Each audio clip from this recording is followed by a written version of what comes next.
Hey everyone, before we get into the video of my first DIY custom TN cover, I wanted to attach a handful of pictures that I just took screenshots of off of Instagram. These were heavy inspiration for my project.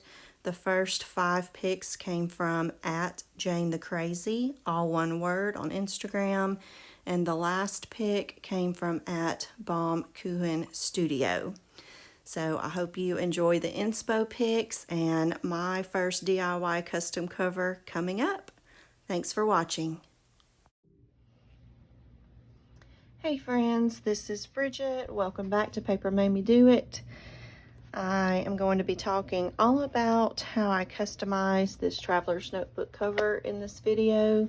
It's taken me a little longer to get this video out than I'd initially hoped because all of the footage that I had filmed of actually going through these processes ended up not being actually recorded. My camera had cut off and I was not aware of that until after the fact. So that was really disappointing, but this was such a fun project and I did learn a lot about things that worked well and then things that I might do differently if I do this again. So even though I don't have some of that original footage, I thought I would just talk you through the steps that I did do in customizing this cover and talk just a little bit about the inspiration that I drew from for this project. So I've already customized, if you want to call it that, several of my covers in the past, and I have a video on my channel about that I'll link either in the cards or in the description box below. But all of those customizations were done professionally. I happened to be at the BK Inspiration Lab at Baum-Kuchen in Los Angeles in the summer of 2019, and that is when I had all of those customizations done. So it was very easy to make those decisions because those customizations were done by either the BK staff or the Superior Labor staff using the Superior Labor leather products and additions like the different pockets, folders, rivets, etc. So there was never a doubt that any of those choices were going to end up looking very nice, very professional, and they all obviously do. I'm very happy with all of them.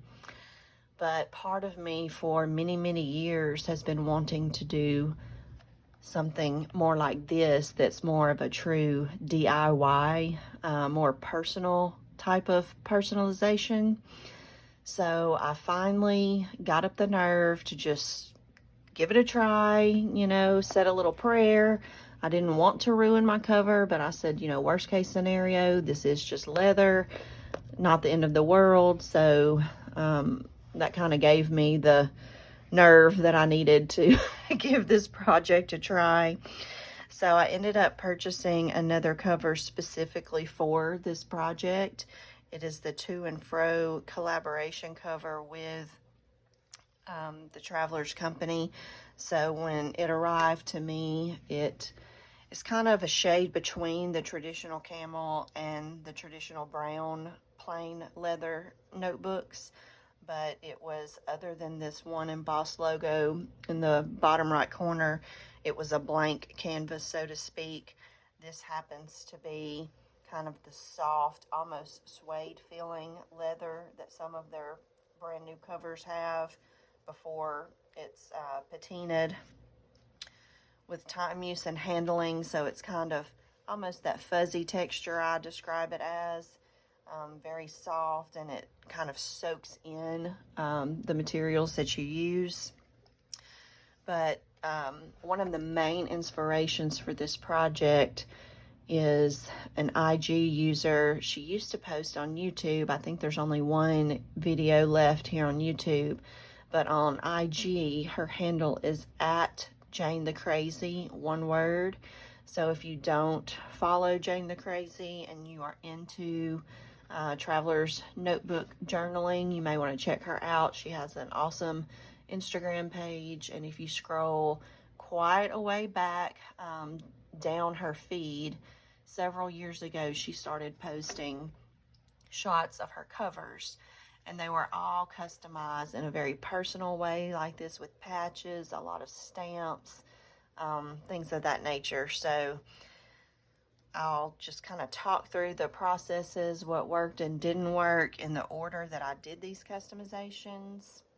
Spoiler alert, I have no regrets at all. I'm absolutely loving this cover. I'm so happy with how it turned out, and I do plan to add to it in the future, so it kind of grows over time. There is still some space here, and I had to resist the temptation to just keep going and fill it all up at one time. I would rather the content of these little additions kind of grow with time, so that's why I tried to leave some blank space on the front and back where I can continue this process and keep customizing it over time. But the first thing I did was add this patch, and this was from the Asilda store, and I love this patch. It is an iron-on patch. I was fearful about using the heat that I felt would be necessary to make the adhesive really take on this soft leather, and while the most ideal method would probably be to have this patch professionally sewn on, you could probably do that at any store that does leather repairs or leather work, like maybe even shoe repair stores. Baumkuchen does have a program active on their website, so you don't have to be in their store in Los Angeles to get their customizations either. I think they call it the Truly Yours program. But you can ship your traveler's notebook to the BK store, and obviously you've already emailed in advance and discussed what you want done. When your notebook arrives, if you wanted a patch sewn on, they will sew it for you and ship the notebook back to you. I am Little Miss Impatient though. Once I finally got the nerve to do this project, it was like within 5 minutes I had my supplies gathered, whatever I had on hand, and I was like, okay, we're doing this. So I did not have the means to sew it. What I did instead is use this Fabrifix glue. This is a permanent adhesive. It's like a clear, kind of a thick gel, and it says it bonds fabric, lace, leather, trims, and more. So I've used this before with other fabrics and papers, and it's always worked really well. I turned the patch over and directly applied a very thorough but thin coat of this adhesive all the way around the patch. I tried not to let the layer of glue that I was laying down be too thick, because I didn't want, when I did finally press it down onto the cover, I didn't want any of the adhesive to seep out beyond the edges and be visible. So after I spread this glue all over the back of the patch, I took a Q-tip or a cotton swab and just gently ran it over and spread all of the Fabrifix glue even thinner. And I tried to make sure that I was doing a very thin spread of the adhesive all the way to the very edge, all the way around. And after that, I took the inserts and everything out, obviously laid this cover flat, as flat as possible, placed the patch, put it down, and I took a very heavy book, a chunk of a book, placed that book on top and let it sit for about an hour. And so I did a couple like courtesy checks, because I couldn't stand waiting to know. So I did kind of peek before that hour was up just to make sure that no adhesive was oozing out of the edges, and fortunately none did.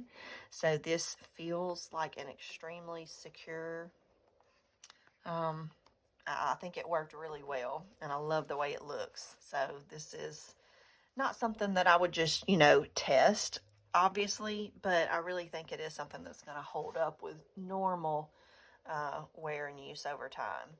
So that was how I did the patch in true DIY style. And then these painted stripes, they were actually inspired by a notebook cover that you may have seen if you follow Baumkuchen on any social media.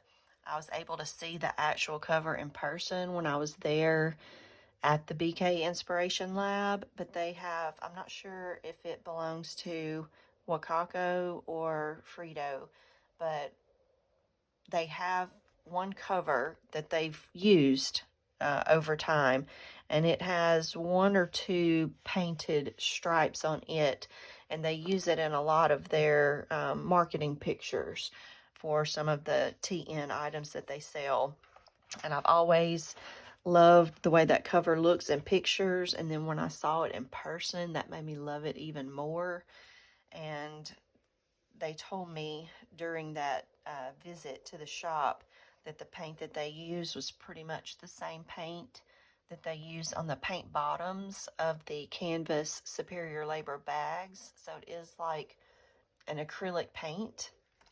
So again, my impatient self, I went to what I had on hand, and I found these 2 bottles of Tim Holtz Distress Paint. It's a fluid acrylic paint for multiple surfaces. I did have a heavier body acrylic paint in tubes, but I did some kind of test, painted some strips just on regular paper, and with that heavier bodied paint, I felt like it looked a lot streakier, and I was worried that it would be thicker in some areas than others and possibly wear unevenly. So this being a more fluid acrylic paint, it just ended up having a smoother result on paper. So that's what I decided to go with on my cover. And it does say on the side of the bottle that you can clean this with water while wet, but the paint is waterproof once dry. So this is Candied Apple and Mermaid Lagoon. I kind of pulled these colors from the patch, and this was probably even more nerve-wracking than the patch in terms of not wanting to make a mistake. But what I ended up doing to tape this off, I had no painter's tape, so I used washi tape, and I ran a strip of washi tape directly onto the leather. I chose a tape that had, and I don't have the exact tapes with me now within reach, but if you are a washi user, you'll know what I'm talking about here. I chose a tape that had that somewhat of a very light waxy finish on the surface instead of a true paper tape, thinking that that would probably come off cleaner when I pulled it up and probably be less likely for any paint that went over the edge onto the tape to seep through the tape onto the leather where I didn't want the paint to be. So if you choose a washi tape that has that kind of a waxy film coating on the end, that would be my recommendation. I laid it down, and after I laid it down, the part that was on the leather where I did not want the paint to be, I would go down that edge with my fingernail, and not aggressively, but with a little pressure, I just kind of ran my nail all the way down that edge, just making sure that that edge was firmly secured to the leather, because this leather is kind of soft. It's not totally smooth, and I was worried if I skipped that step that the paint may have seeped down in some places and turned out more uneven. So I did give it kind of a nice press all the way down the edge that I wanted to be clean with my fingernail. This was also a piece of single washi that I ran down the middle to form both edges. That was the thinnest washi tape that I could find on hand. And then I just used a normal size and laid another strip down here to form this outer edge. I did the fingernail trick with everything.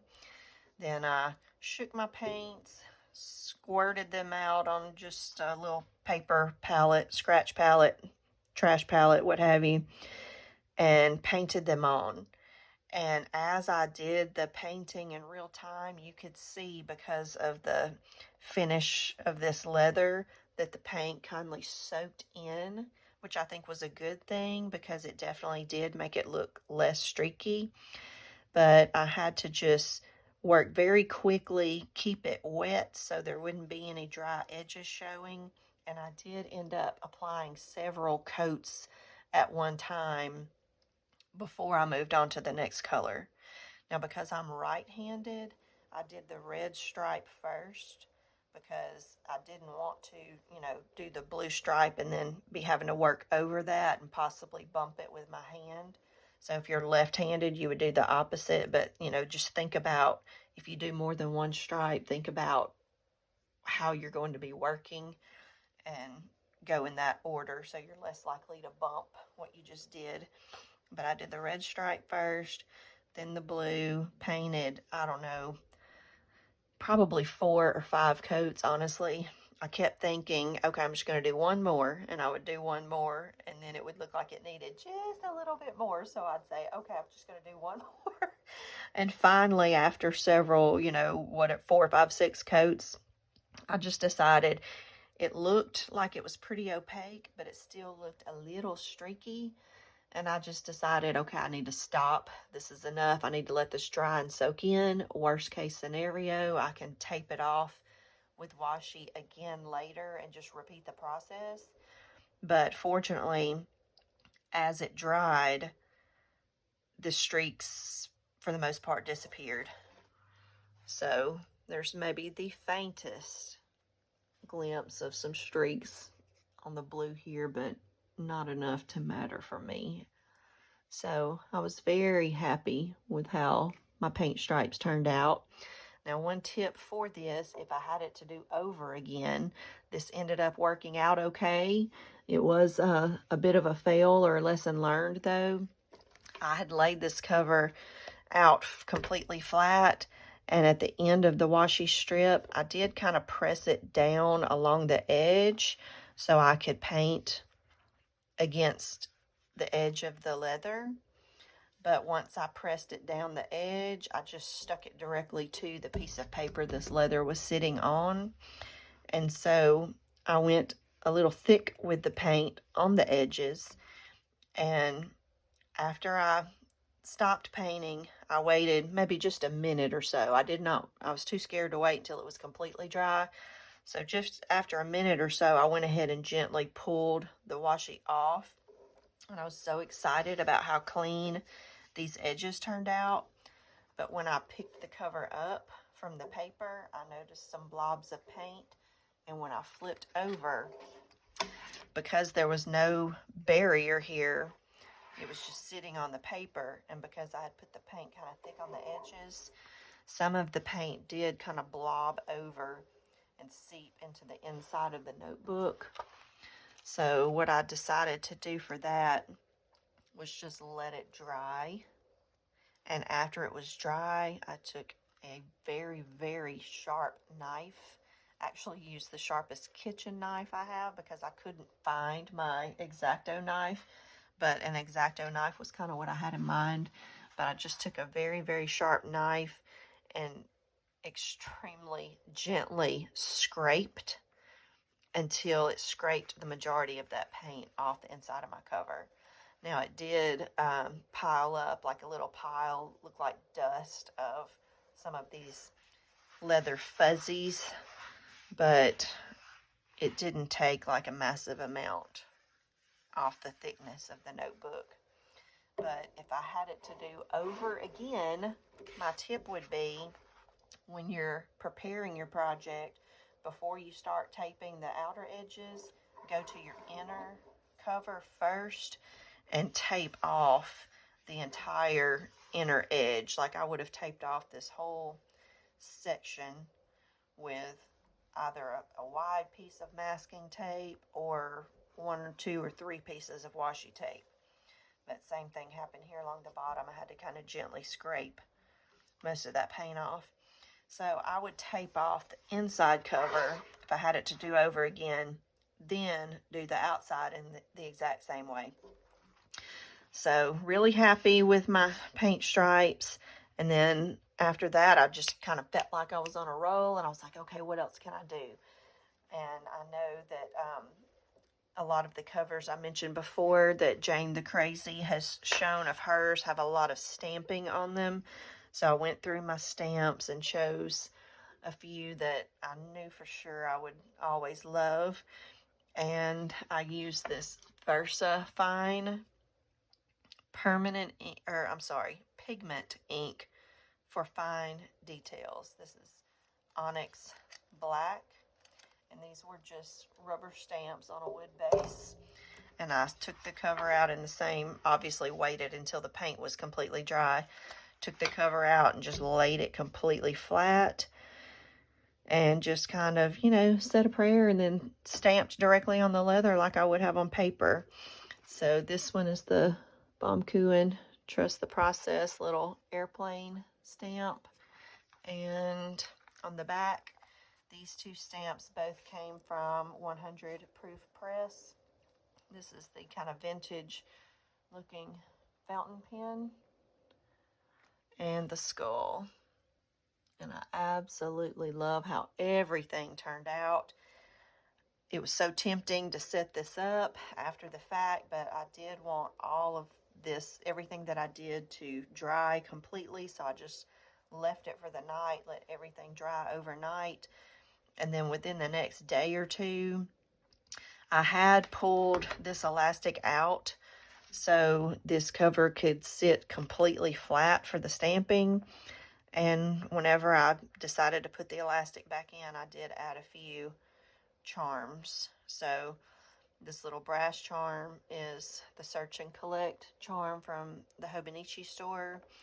And then this little Traveler's Factory leather tag, and this little, I can't remember what these are called, but this little kind of reminds me of a flower charm.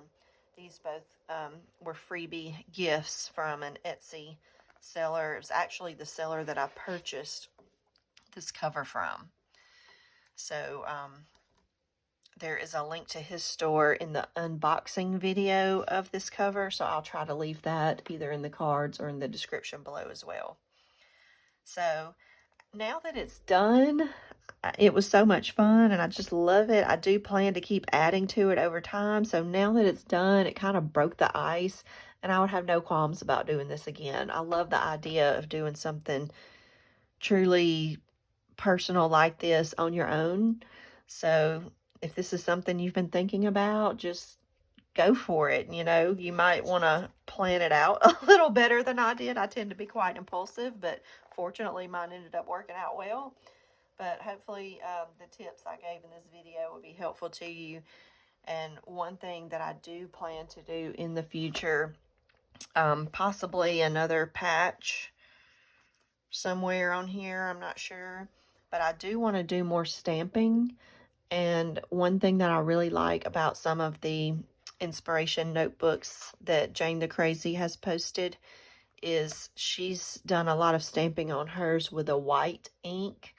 And I think that is more visibly, it kind of pops out against this dark leather background. So I would like to do a lot more stamping in the future with some white stamping ink. I just didn't happen to have any white ink on hand when I did this cover. But that is all I can think of right now. So if you have any questions about this process, just leave them in the comments below. I'll be happy to get back to you. Hope you enjoyed this. Hope it was helpful, guys. Thanks for watching, and I will see you soon. Bye-bye.